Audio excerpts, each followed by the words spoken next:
আসসালামু আলাইকুম দর্শক, আশা করি ভালো আছেন। আজকে আমি আপনাদের সঙ্গে আলোচনা করব ভিভোর নতুন একটি প্রোডাক্ট নিয়ে, ভিভো Y29 ফোনটি নিয়ে। ভিভো Y29 ফোনটিতে কী কী সুযোগ সুবিধা থাকছে এবং ভিভো Y29 ফোনটি বর্তমান মার্কেট পজিশনে কেনাটা কতটা যৌক্তিক, আজকের ভিডিওতে আমি বিস্তারিত আলোচনা করব। তবে শুরুতেই একটা কথা বলতে চাই, ভিভো Y29 ফোনটি কিন্তু বর্তমান মার্কেট পজিশনে একদম আপডেট একটি ফোন। আর ফোনটি আপডেট হয়, ফোনটির ওভারঅল কনফিগারেশন কেমন হবে আজকের ভিডিওতে আমি বিস্তারিতভাবে তুলে ধরব। ফোনটির ইনবক্সে টাইপ সি বোর্ডের চার্জিং সিস্টেম, ইউজার ম্যানুয়াল, সিম ইজেক্টর পিন এবং সিলিকন কভার রয়েছে। ফোনটির আউটলুক অনেক সুন্দর করেছে। আউটলুক এবং ডিজাইনের দিক থেকে ফোনটির কোনো ঘাটতি নেই। আউটলুক এবং ডিজাইনের দিক থেকে ফোনটি অনেক সুন্দর। ফোনটির নিচের অংশে টাইপ সি বোর্ডের charging system, 3.5mm audio Jack এবং স্টুডিও স্পিকার ব্যবহার করেছে। স্টুডিও স্পিকারের পাশাপাশি 400% প্লাস ভলিউম আউটপুট করিবে। আর 400% প্লাস ভলিউম আউটপুট করায় ফোনের সাউন্ড কোয়ালিটি অত্যন্ত দুর্দান্ত হবে। ফোনটিতে 6.68 ইঞ্চির পাঞ্চুয়াল কাটআউট যুক্ত এইচডি প্লাস রেজলিউশনের ডিসপ্লে ব্যবহার করেছে, যা রেজলিউশন হিসেবে ব্যবহার করেছে 720x1608 রেজলিউশন এবং ডিসপ্লেতে 120 হার্জের হাই রিফ্রেশ রেট ব্যবহার করেছে। 120 হার্জের হাই রিফ্রেশ রেট ব্যবহার করায় ফেসবুক মেসেঞ্জার ব্রাউজ করার ক্ষেত্রে স্মুথলি কাজ করিবে। পাশাপাশি ডিসপ্লেতে আই প্রোটেকশন ব্যবহার করেছে। আই প্রোটেকশন ব্যবহার করায় লং টাইম ফোন ব্যবহার করলেও চোখে খুব একটা ক্ষতি হবে না, চোখ সুরক্ষা থাকিবে। আই প্রোটেকশন ব্যবহার করায় অতিবেগুনি রশ্মি থেকে চোখ সুরক্ষা থাকিবে, কারণ আমরা যখন লং টাইম ফোন ব্যবহার করি তখন দেখা যায় অতিবেগুনি রশ্মিগুলো চোখের ক্ষতিকর হয়ে দাঁড়ায়।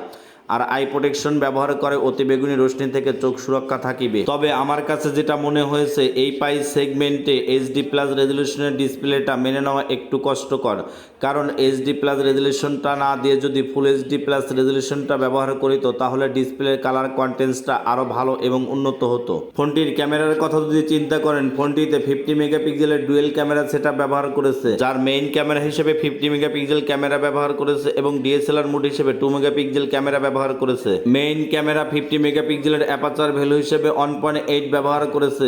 1.8 অ্যাপারচার ভ্যালু ব্যবহার করায় ক্যামেরার কোয়ালিটি সুন্দর হবে। ক্যামেরাতে ছবি ওঠার পরে ছবির যদি ব্যাকগ্রাউন্ডগুলো দেখেন একদম স্বচ্ছ এবং ক্লিয়ার দেখা যাবে। এবং ডিএসএলআর মোডে যখন আপনি ছবি ক্যাপচার করিবেন, ছবির কালার কন্টেন্টসটা ঠিক রেখে ব্যাকগ্রাউন্ডটা ব্লার করে দিয়ে আপনাকে প্রাণবন্ত একটি ছবি উপহার দিবে। এছাড়াও ক্যামেরার কিন্তু আরও অনেক সুন্দর সুন্দর ফিচার্সও রয়েছে। Rear photo, night mode, slow motion, time lapse এবং ডুয়েল ভিউ ভিডিও রয়েছে। ডুয়েল ভিউ ভিডিওর মাধ্যমে আপনি ব্যাক ক্যামেরা এবং সেলফি ক্যামেরা দুটি ক্যামেরা দিয়েই একসঙ্গে ভিডিও করিতে পারিবেন। পাশাপাশি ফোনটিতে সেলফি ক্যামেরা হিসেবে 8 মেগাপিক্সেল ক্যামেরা ব্যবহার করেছে।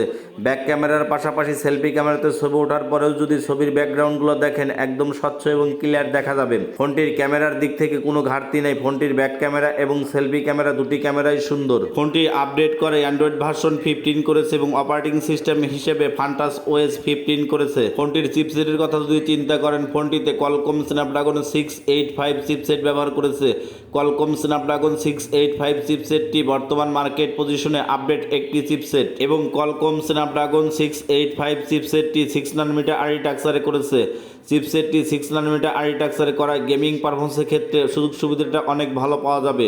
আপনি যদি পাবজি, ফ্রি ফায়ার বা বিভিন্ন ধরনের অনলাইন যে গেমসগুলো রয়েছে খেলেন, স্মুথলি খেলতে পারিবেন কোনো প্রকার ঝামেলা ছাড়াই। গেমিং পারফরমেন্সের দিক থেকে ফোনটির চিপসেটের কোনো ঘাটতি নাই। গেমিং পারফরমেন্সের দিক থেকে ফোনটির চিপসেট অনেক ভালো এবং শক্তিশালী। ফোনটিতে সাইড রিয়ার মাউন্টেড ফিঙ্গারপ্রিন্ট ব্যবহার করেছে। সাইড রিয়ার মাউন্টেড ফিঙ্গারপ্রিন্ট যথেষ্ট ফাস্ট রয়েছে। সাইড রিয়ার মাউন্টেড ফিঙ্গারপ্রিন্ট ফোন আনলক করার ক্ষেত্রে স্মুথলি কাজ করিবে। ফোনটিতে 6500 mAh এর ব্যাটারি ব্যবহার করেছে, যা কিনা ফোন চার্জ করার জন্য ইনবক্সে 44 ওয়াটের সুপার ফাস্ট চার্জার দিয়েছে। 44 ওয়াটের ইনবক্সের সুপার ফাস্ট চার্জার দেওয়ায় ফুল চার্জ করার জন্য অতিরিক্ত বেশি সময়ের প্রয়োজন হবে না, চার্জ অনেক দ্রুত এবং ফাস্ট হবে। পাশাপাশি ফোনটি যদি আপনি 100% চার্জ হওয়ার পরে নর্মালভাবে ইউজ করেন, সেক্ষেত্রে আপনি 1.5 থেকে 2 দিন চার্জ ব্যাকআপ পাবেন। এবং ফোনটিতে ডাস্ট অ্যান্ড ওয়াটার অ্যাসিস্ট রয়েছে। ডাস্ট অ্যান্ড ওয়াটার অ্যাসিস্ট থাকায় হালকা পানির ঝাপসা থেকে ফোনটি সুরক্ষা থাকিবে। ফোনটিতে দুটি সিম কার্ড প্লাস মেমোরি কার্ড একসঙ্গে ব্যবহার করা যাবে। দুটি সিম কার্ড প্লাস মেমোরি কার্ড একসঙ্গে ব্যবহার করার সুযোগ সুবিধাটা অনেক ভালো পাওয়া যাবে। ফোনটি বর্তমান মার্কেট পজিশনে 3টি ভেরিয়েন্ট লঞ্চ করেছে, 6128, 8128 এবং 8256। ফোনটির প্রাইজের কথা যদি চিন্তা করেন, ফোনটির 6128 প্রাইস করেছে 19,999 টাকা, 8128 প্রাইস করেছে 21,999 টাকা এবং আর 256 প্রাইস করেছে 23,999 টাকা। প্রাইস সেগমেন্টে ফোনটির কনফিগারেশন তুলনামূলকভাবে অনেক ভালো করেছে, তবে আমার কাছে যেটা মনে হয়েছে ফোনটির ডিসপ্লের ক্যাটাগরিটা যদি একটু চেঞ্জ করিত, অর্থাৎ ফোনের ডিসপ্লের ক্যাটাগরিটা যদি এইচডি প্লাস না দিয়ে যদি ফুল এইচডি প্লাস ব্যবহার করিত, তাহলে ডিসপ্লে কালার কন্টেন্টসটা আরও ভালো এবং উন্নত হতো। কিন্তু কেন যে কোম্পানি ডিসপ্লের ক্যাটাগরিটা এইচডি প্লাস দিয়েছে এর সঠিক কোনো তথ্য তাদের অফিসিয়াল ওয়েবসাইটে শেয়ার করে নাই। এছাড়া ফোনটির ওভারঅল কনফিগারেশন আমার কাছে বেশ ভালোই লেগেছে। তো বন্ধুরা, ভিভো Y29 ফোনটির কনফিগারেশন আপনাদের কাছে কেমন লেগেছে অবশ্যই কমেন্টে জানাতে ভুলবেন না, এবং নতুন নতুন এমন অনেক ভিডিও পেতে চ্যানেলটি সাবস্ক্রাইব করে পাশে থাকা বেল আইকনটি বাজিয়ে দিন।